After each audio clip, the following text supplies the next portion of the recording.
इस वीडियो में हम बात करेंगे अ ब्यूटीफुल माइंड के बारे में। पहले मैं आपको इस मूवी की शॉर्ट में स्टोरी सुनाऊंगा, उसके बाद हम देखेंगे कि इस मूवी की हिस्टोरिकल एक्यूरेसी कैसी है, यानी जो इस पिक्चर में दिखाया है वो कितना सही है और कितना गलत। वीडियो शुरू करने से पहले मैं आपको बता दूं कि अगर आप मुझसे हिस्ट्री से रिलेटेड किसी भी बारे में बात करना चाहते हैं या फिर आपको हिस्ट्री की छोटी छोटी कहानियां जानने में इंटरेस्ट है तो आप मेरा इंस्टाग्राम पेज फॉलो कर सकते हैं। उसका लिंक आपको सामने मिल जाएगा और मैंने इस वीडियो के डिस्क्रिप्शन में भी डाला हुआ है। कहानी शुरू होती है अमेरिका में एक यंग स्टूडेंट से। इसका नाम है जॉन नैश।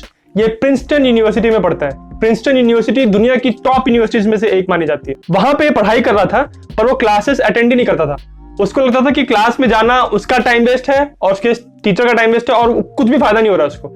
उसका ये मानना था कि मैं खुद अपना कुछ ओरिजिनल आइडिया पब्लिश करूंगा और उस पर एक पेपर लिख के एक थ्योरी बना के एकदम पॉपुलर हो जाऊंगा। क्योंकि वो सोशली बहुत अजीब सा था, लोगों से बात नहीं करता था तो कोई भी उसको पसंद नहीं करता था। बट उसका एक रूममेट था, उसका नाम था चार्ल्स। वो था लिटरेचर का स्टूडेंट। तो जॉन की और चार्ल्स की बहुत सी दोस्ती हो जाती है। सिर्फ चार्ल्स ही ऐसा था जो जॉन को समझ पाता था। फिर धीरे धीरे समय बीतता है यूनिवर्सिटी में और फाइनली जॉन नैश एक ऐसी थ्योरी बना लेते हैं जिसको वो पब्लिश करते हैं तो बहुत पॉपुलर हो जाते हैं और उसकी वजह से उनको MIT में प्लेसमेंट मिलता है। MIT में जॉन को क्लास भी लेनी थी, स्टूडेंट्स को पढ़ाना भी था, बट वो बहुत ही सोशली ऑकवर्ड था और उसको बहुत घमंड था अपने पे। वो क्लास में जाता है, बुक उठाता है, बुक को ऐसे खोलता है एक बार और फिर उसको डस्टबिन में डाल देता है और फिर कहता है कि ये पूरी क्लास तुम्हारा और मेरा टाइम वेस्ट है अगर तुम एक क्वेश्चन सॉल्व नहीं कर पाए तो। और फिर वो बोर्ड पे एक अजीबोगरीब सा इक्वेशन सा लिख देता है और कहता है कि इस क्वेश्चन को आपको सॉल्व करना है। इतना बोल के वो क्लास से चले जाता है, कुछ पढ़ाता नहीं है, कोई इंटरेस्ट नहीं लेता है। बट MIT से ही एक बार जॉन को पेंटागन से कॉल आता है। पेंटागन आपको पता होगा US में मिलिट्री सर्विसेज और जितनी भी इंपॉर्टेंट सिक्योरिटी से रिलेटेड चीजें होती हैं उनका हेडक्वार्टर है पेंटागन। तो वहां से उसको बुलाते हैं जॉन नैश को कि एक कोड है उसको आपको क्रैक करना है। और सिर्फ देख के ही, बिना कहीं कुछ लिखे, बिना कहीं कंप्यूटर का इस्तेमाल किए, सिर्फ देख के वो उस पूरे कोड को सॉल्व कर देता है। जॉन नैश का ये टैलेंट देख के वहीं पेंटागन में एक और आदमी होता है, उसका नाम होता है विलियम पार्चर। वो डिपार्टमेंट ऑफ डिफेंस का एक बहुत सीनियर ऑफिसर था। वो देखता है कि जॉन नैश बहुत एबल है, बहुत काबिल है, तो वो जॉन को कहता है कि तू अब मेरे लिए काम कर। वो जॉन को ये मिशन देता है कि उसको रशियन एजेंट्स का कोड क्रैक करना है। ये रशियन एजेंट्स क्या कर रहे थे, वो अपने जितने भी एजेंट्स थे अमेरिका में उनको मैसेज भेजते थे पेपर और मैगजीन के थ्रू। मतलब मैगजीन और पेपर्स में जो आर्टिकल लिखे रहते हैं उनमें कहीं ना कहीं कोड छुपा होता है। वो कोड ढूंढना था जॉन नैश को। ये मिशन विलियम पार्चर जॉन नैश को देता है और वो सोचता है कि यार ये तो बहुत कॉम्प्लिकेटेड है, बट क्योंकि जॉन नैश इतना स्मार्ट था तो वो इस मिशन पे लग जाता है और जो भी पेपर देखता है, मैगजीन देखता है, तो उसमें बस वो वर्ड अंडरलाइन करता रहता है, ये और उसको लगता है कि यहाँ पे कोड है, यहाँ पे कोड है। जितना भी पेपर पढ़ता था, जितनी भी मैगजीन में पढ़ता था, सब में उसको कोड ही कोड नजर आने लगता है। वहीं दूसरी तरफ MIT में उसकी क्लास में एक लड़की थी, उसका नाम था एलिशिया।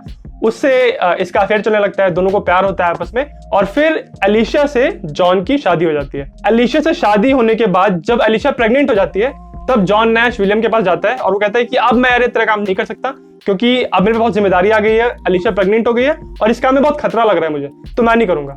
विलियम उसको ब्लैकमेल करता है, बोलता है कि तू अभी तक मेरे लिए काम कर रहा था इसीलिए तू बचा हुआ है।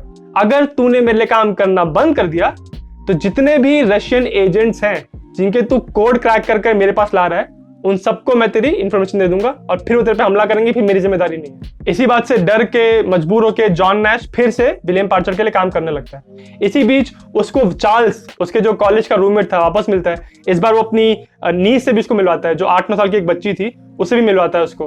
पर धीरे धीरे जॉन नैश एकदम परेशान होने लगता है, उसके चेहरे का रंग उड़ जाता है, उसकी नींद उड़ जाती है और वो हमेशा परेशान रहता था। फिर एक दिन उसको ऐसे एक कॉलेज में आके लेक्चर देना था। वो लेक्चर दे रहा होता है और उसको फिर दिखाई पड़ता है कि उसके सामने दरवाजे से कुछ एजेंट्स आ रहे हैं। फिर वहां से देखता है वहां से कुछ एजेंट्स आ रहे हैं और वो क्लास में लेक्चर दे रहा था तो वो घबरा जाता है कि यार मैं क्लास में लेक्चर दे रहा हूँ, ये मुझे इतनी क्लास के सामने ही पकड़ लेंगे क्या। और वो लेक्चर के दौरान ही धीरे धीरे वहां से निकल के रूम से एकदम झटके से भाग जाता है और फिर वो सारे एजेंट्स उसके पीछे भागने लगते हैं।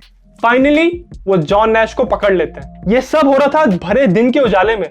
जॉन नैश चिल्ला रहा था कि अरे मुझे बचाओ, ये लोग मुझे किडनैप कर रहे हैं। सब लोग देख रहे थे बट कोई कुछ कह नहीं रहा था। और इस तरह से सब लोगों के सामने से वो सारे एजेंट्स जॉन नैश को गाड़ी में डाल के ले जाते हैं। जब बहुत देर बाद जॉन को होश आता है तो उसके सामने वही इंसान बैठा था, मेन एजेंट जिसने उसको पकड़ा था। और वो एजेंट कहता है कि मैं एक साइकोलॉजिस्ट हूँ और मेरा नाम है डॉक्टर रोजन। तो जॉन कहता है कि अच्छा तुम डॉक्टर हो, तो मुझे इतने जबरदस्ती क्यों पकड़ा? तुम डेफिनेटली कोई रशियन एजेंट हो और ये झूठ बोल के मेरे से इंफॉर्मेशन निकालना चाहते हो। डॉक्टर जॉन को बताता है कि भाई तुम बीमार हो, तुम मेंटली ठीक नहीं हो, पर जॉन मानता नहीं है। फिर डॉक्टर वहां से जाता है बाहर और जॉन की जो वाइफ थी एलिशिया, उससे बात करता है और उससे वो कहता है कि जॉन को एक मेंटल बीमारी है। इस बीमारी का नाम है स्किज़ोफ्रेनिया और इस बीमारी के चलते जॉन को हेलुसिनेशंस हो रहे हैं और ऐसी घटनाएं, ऐसी चीजें, ऐसे लोग नजर आ रहे हैं जो रियल लाइफ में है ही नहीं। पहले तो अलीशा इस बात को बिल्कुल नहीं मानती। उसको लगता है कि जॉन इतना सीक्रेट काम कर रहा है तो इसलिए ये सब साइकोलॉजिस्ट लोग मिलकर उसको परेशान कर रहे हैं उससे इंफॉर्मेशन निकलवाने के लिए। पर फिर डॉक्टर कहता है अलीशा को कि मैंने जॉन के डिपार्टमेंट में पता करवाया, कोई भी विलियम पार्चर नाम का इंसान नहीं है और कोई भी चार्ल्स नाम का इंसान जो जॉन का रूममेट था, ऐसा कोई भी इंसान रियल में नहीं है। अलीशा इस बात को पक्का करने के लिए अपने खुद के भरोसे के लिए जाके छानबीन करती है। उसको पता चलता है कि विलियम पार्चर जैसा कोई भी इंसान नहीं है और चार्ल्स जो पूरे कॉलेज के दौरान जॉन का रूममेट था वो रियल ही नहीं है। फिर अलीशा समझ जाती है कि जॉन नैश को सच में एक मेंटल बीमारी है। वो फिर डॉक्टर को कहती है कि आप इसका ट्रीटमेंट शुरू करिए। फिर जॉन को मेडिसिन दी जाती है और उसको शॉक ट्रीटमेंट भी दिया जाता है। उसको लिटा के उसके हाथ पैर बांध के उसको शॉक लगाया जाता है। वो सीन बहुत ही मतलब देख के बहुत बुरा लगता है। वो पूरा ट्रीटमेंट कंप्लीट करने के बाद जॉन वापस अलीशा के पास आता है और अब वो बहुत ही ऐसा सहमा सा चुप सा रहने लगता है और काम करने ऑफिस नहीं जाता। घर पे बैठ के वो काम करता है, अपना इक्वेशन सॉल्व करता है और बस चुप रहता है। जब धीरे धीरे जॉन की लाइफ ट्रैक पे आने लगती है, ऐसा लगता है कि अब जॉन ठीक हो जाएगा। फिर से उसको एक दिन विलियम पार्चर मिलता है और वो कहता है कि मैं इतने दिन से गायब हो गया था, मैं अंडरग्राउंड हो गया था क्योंकि जो जितने भी रशियन एजेंट्स हैं उनको मेरा ठिकाना पता चल गया था, तो मैं इसलिए छुप गया था और मैं रियल हूं, मैं तेरे सामने हूं, ये देख, तू क्यों ऐसा समझ रहा है कि मैं रियल नहीं हूं? जॉन बोलता है कि तू सच में नहीं है, तू रियल नहीं है, बट कुछ भी करके फाइनली फिर से विलियम पार्चर उसको कन्विंस कर लेता है कि विलियम असली इंसान है और फिर से एक नया असाइनमेंट देता है जॉन को। जॉन फिर से विलियम के लिए काम करने लग जाता है और उसकी जो बीमारी थोड़ी ठीक हुई थी वो वापस बीमार हो जाता है। जब अलीशा को इस बात का पता चलता है कि जॉन अब रिलैप्स कर चुका है, वो फिर से बीमार हो गया है, तो तुरंत डॉक्टर को फोन लगाती है और वो कहती है कि भाई इसको लेके जाओ हॉस्पिटल, ये इंसान ठीक नहीं है। जब डॉक्टर जॉन को लेने आते हैं तो जॉन अलीशा को बहुत रिक्वेस्ट करता है कि प्लीज मुझे मत भेजो वहां पे, मुझे बहुत वो ट्रीटमेंट देते हैं, मैं सोच नहीं पाता हूँ, मेरे दिमाग का कॉन्सेंट्रेशन एकदम खराब हो जाता है। वो कहता है कि मुझे बस एक चांस दे, मैं खुद अपने सिम्टम्स से खुद डील करूंगा, मैं खुद जो मुझे लोग दिखाई पड़ते हैं उन पे ध्यान नहीं दूंगा, अपने आप में ये चीज करके दिखाऊंगा। और वो अलीशा को ये भी कहता है कि मुझे जो 3 लोग नजर आते हैं, चार्ल्स, उसकी भतीजी और विलियम पार्चर, ये तीनों लोग असली नहीं है। मुझे खुद भरोसा हो गया। क्यों? क्योंकि मैं इतने समय से देख रहा हूं उसकी भतीजी को, वो 8-10 साल की है, वो 8-10 साल की ही नजर आ रही है, वो बड़ी ही नहीं हो रही, इसलिए मैं अब समझ चुका हूं कि वो रियल नहीं है। अलीशा मान जाती है और जॉन को एक और मौका देती है। जॉन ने जहां पे पढ़ाई की थी, जहां से उसको स्कॉलरशिप मिली थी, वापस वहां पे जाता है और देखता है कि उसका जो क्लास का स्टूडेंट था, जो उसका सबसे बड़ा कंपटीशन था क्लास में, वो अब मैथमेटिक्स डिपार्टमेंट का हेड बन गया है। तो उसके पास जाता है और कहता है कि मुझे कुछ नौकरी वगैरह मिल सकती है क्या? तो वो जो डिपार्टमेंट का हेड था वो कहता है ठीक है, तुम क्लासेस को ऑडिट कर सकते हो, यानी क्लास में बैठ के आप देख सकते हो कि सही से क्लास चल रही है कि नहीं। इसी तरह से प्रिंसटन यूनिवर्सिटी में रहते रहते, समय बिताते धीरे धीरे बहुत साल बीत जाते हैं और धीरे धीरे जॉन, वो जो उसको लोग दिखते थे 3 लोग, उनको इग्नोर करना सीख जाता है। फिर इसी दौरान एक आदमी आता है और वो जॉन को आके बताता है कि इस बार नोबेल प्राइज के लिए आपको नॉमिनेट किया जा रहा है। जॉन को विश्वास ही नहीं होता कि उसको नोबेल प्राइज के लिए नॉमिनेट किया जा रहा है, बट एक्चुअली उसको नोबेल प्राइज के लिए नॉमिनेट किया जाता है और वो नोबेल प्राइज जीतता भी है। मूवी के क्लाइमैक्स में जॉन नोबेल प्राइज की स्पीच दे रहा था और उसमें अपनी वाइफ अलीशा को थैंक यू कह रहा था कि अगर तुम नहीं होती तो आज मैं यहाँ पे नहीं होता। और जब वो स्पीच देके वहां से निकल रहे होते हैं तो फिर जॉन देखता है उसको, फिर वहां पे वो तीनों लोग दिखाई पड़ते हैं, बट अब वो पूरी तरह उनको इग्नोर करना सीख चुका है। ये मूवी अ ब्यूटीफुल माइंड 2001 में आई थी। ये मूवी दरअसल एक बुक पे आधारित है, उस बुक का नाम भी अ ब्यूटीफुल माइंड है। वो बुक लिखी है सिल्विया नासर ने और ये बुक एक्चुअली बहुत पॉपुलर हुई थी। आप इस बात को मानिए कि इस बुक को पुलित्जर प्राइज के लिए नॉमिनेट किया गया था। पुलित्जर प्राइज एक बहुत ही रेप्यूटेड, बहुत बड़ा प्राइज है। इस बुक में जॉन नैश के बारे में बहुत कुछ ऐसी चीजें बताई गई हैं जो इस पिक्चर में नहीं दिखाई गई, और वो बुक ज्यादा एक्यूरेट है। तो अगर आप वो बुक पढ़ना चाहते हैं तो उस बुक का लिंक मैंने इस वीडियो के डिस्क्रिप्शन में भी डाला हुआ है। अब बात करते हैं इस मूवी की हिस्टोरिकल एक्यूरेसी की। ये बात बिल्कुल सही है कि जॉन नैश एक बहुत ही एक्सपर्ट मैथमेटिशियन थे और उनको इकोनॉमिक्स में नोबेल प्राइज भी मिला है। उनको एक मेंटल इलनेस भी थी जिसका नाम है paranoid schizophrenia.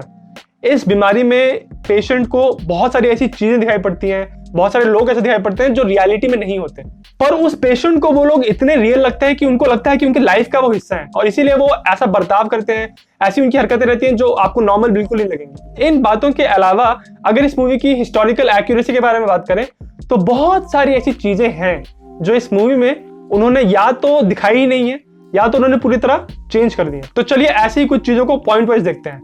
Point number 1, movie में दिखाया है कि जॉन की ये बीमारी यूनिवर्सिटी में ही शुरू हो जाती है जब वो पढ़ रहे थे, बट रियलिटी में उनके जो सिम्टम्स थे वो बहुत देर बाद आए थे। पॉइंट नंबर 2, इस मूवी में ये बात दिखाई नहीं है, बट जॉन नैश की अलीशिया से शादी होने से पहले एक शादी और हुई थी और उस शादी से उनका एक बच्चा भी था, पर जॉन ने अपनी फर्स्ट वाइफ को और उनके बेटे को छोड़ दिया था। पॉइंट नंबर 3, ये बात मूवी में नहीं दिखाई है कि अलीशिया का जॉन के साथ एक बार डिवोर्स भी हुआ था। 1963 में ये दोनों अलग हो गए थे। इसके बाद बहुत सालों के बाद 1994 में जब जॉन नैश को नोबेल प्राइज मिल गया था, उसके बाद इन लोग का पैचअप होना शुरू हुआ और 2001 में अलीशिया और जॉन नैश की वापस शादी हुई। पॉइंट नंबर 4, इस मूवी में जॉन नैश की बहुत सारी और अचीवमेंट्स जो थी एकेडमिक फील्ड में उनको दिखाया नहीं गया, उनके बारे में बात नहीं की गई। पॉइंट नंबर 5, इस मूवी का एक बहुत ही टचिंग सीन है, एक्चुअली क्लाइमैक्स में आता है, जो कि वो नोबेल प्राइज की स्पीच दे रहा है, बट रियलिटी में जॉन नैश ने कोई नोबेल प्राइज की स्पीच दी ही नहीं थी। तो इस तरह आपने देखा कि इस मूवी में बहुत सारी चीजें ऐसी हैं जो रियल में नहीं हुई थी या फिर जो रियल में हुई थी बट मूवी में दिखाया नहीं गया। तो इस चीज को लेके डायरेक्टर का ये कहना है कि उन्होंने ये मूवी अ ब्यूटीफुल माइंड ये सोच के नहीं बनाया था कि वो जॉन नैश की रियल लाइफ के बारे में बिल्कुल सच सच दिखाएंगे।